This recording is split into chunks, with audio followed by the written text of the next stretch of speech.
Husband বাচ্চা সবাই সহকারে ফ্যামিলি আউটিংয়ের জন্য কিন্তু একটা দারুণ জায়গায় চলে যাচ্ছি। সেই জায়গাটা কোনটা সেটা তো শেয়ার করবই। চলুন তাহলে এই মায়াবীপুরী থেকে সবাই মিলে ঘুরে আসি। হ্যালো, আসসালামু আলাইকুম, this is Mim from Mim's blog.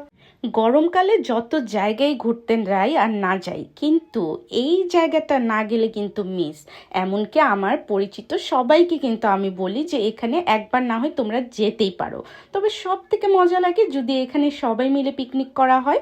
এই যে যেমন আমরা শুধু না, দেখুন আমার মতো এইরকম ফুল লাভার কতজন আছে। আমার কিন্তু দারুণ লাগছিল। আর ওই যে বললাম, প্রতিবারই এরকম সুন্দর জায়গায় গেলে কিন্তু আমার মায়ের কথা মনে পড়ে, কারণ সে কিন্তু বেশ গাছপ্রেমী। তার কাছ থেকেই আমার এগুলো শেখা। যদিও এখানে যে গোলাপের যে এত এত ভ্যারাইটি হতে পারে আমি কিন্তু আগে জানতাম না। আর নামগুলো বেশ ইউনিক, দারুণ। সারা দিনের জন্যই প্ল্যান করে কিন্তু এখানে যাওয়া যেতেই পারে। আর এটা কিন্তু খুব খুব কাছের একটি জায়গা। যাই হোক, নামটা আপনারা গেস করুন তো কোথায় গিয়েছিলাম। আমি কিন্তু গত বছরও এখানে গিয়েছি। প্রতি বছরই আমার উইশ লিস্টে এই জায়গাটা থাকেই, কারণ এটা খুব কাছে। কোনো টিকিট নেই, কিছু নেই, জাস্ট আপনি ওয়াক ইন চলে যেতে পারবেন। আর শুধু আমরাই না, দেখুন একটু ওয়েদার ভালো থাকলে সব মানুষই যেন একটু প্রকৃতির কাছাকাছি যেতে চায়। যেহেতু ওয়েদার ভালো ছিল, আমরা তো সেই অনুযায়ী চলেই গেলাম। আর যেতে যেতে এরিয়াটা কিন্তু বেশ বড়, এক এক সাইড এক এক রকম।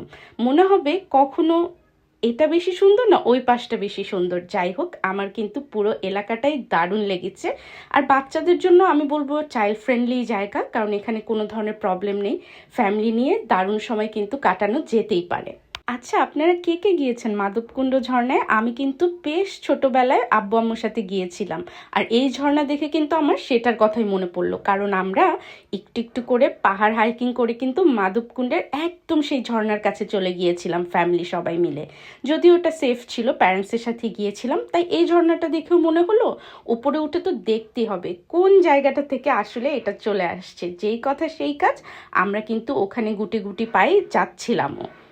ওই যে বলছিলাম এইটা কোন গোলাপ গার্ডেন, এটা কিন্তু কুইন ম্যারি রোজ গার্ডেন। যারা লন্ডনে আছেন বা লন্ডনের আশেপাশে, তাদের জন্য কিন্তু দারুণ একটি ডে ট্রিপ হতে পারে এটা।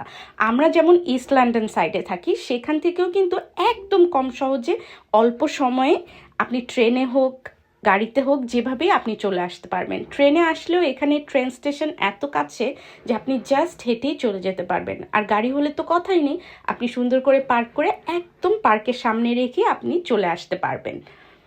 খুব সুন্দর একটা সময় কাটিয়ে এখন কিন্তু ধীরে ধীরে বাড়ির পথে রওনা দিব। আসলে কি, যতই গরমকাল হোক, আমি দেখেছি বিকেল সন্ধ্যার দিকে কিন্তু এখানে বেশ একটা ঠান্ডা বাতাস শুরু হয়। যেহেতু সাথে ছোট বাচ্চা, তাই ওকে নিয়ে এখন বাড়ির পথে রওনা দিব। আমার এই ছোট ছোট ভিডিওগুলো আপনাদের কেমন লাগে জানাবেন, কিন্তু ভালো লাগলে লাইক শেয়ার করবেন। তাহলে দেখা হবে নেক্সট কোনো একটি জায়গায় একটি ব্লগ নিয়ে। তাহলে আজকে এখানেই বিদায় নিচ্ছি। আল্লাহ হাফেজ।